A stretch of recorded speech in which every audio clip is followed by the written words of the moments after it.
గట్టి అటుకులు, పేపర్ అటుకులు కాకుండా గట్టి అటుకులు తీసుకొని వాటిని నానబెట్టుకోవాలి. 1 కప్పు నానబెట్టుకొని ఒక 2 మినిట్స్ అంతే. ప్యాన్ పెట్టుకొని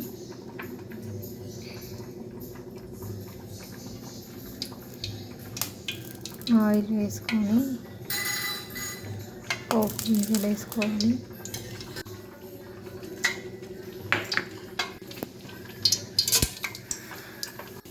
అవి ఫ్రై అయ్యాక పల్లీలు కొంచెం ఆనియన్, గ్రీన్ చిల్లీ, పచ్చిమిర్చి, కరివేపాకు వేసుకొని కలుపుకోవాలి. కొంచెం ఫ్రై అయ్యాక ఇందులోకి ఒక చిటికెడు సాల్ట్, టేస్ట్కి సరిపడా సాల్ట్, చిటికెడు పసుపు,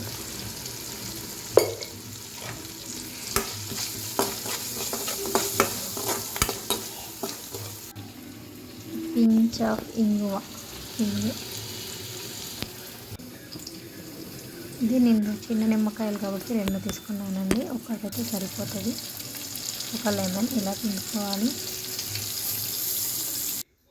లెమన్ పిండుకొని అవన్నీ ఫ్రై అయినాయి కాబట్టి ఇప్పుడు మనం నానబెట్టుకున్న అటుకుల్ని వాటర్ గట్టిగా పిండి వేసుకోవాలి.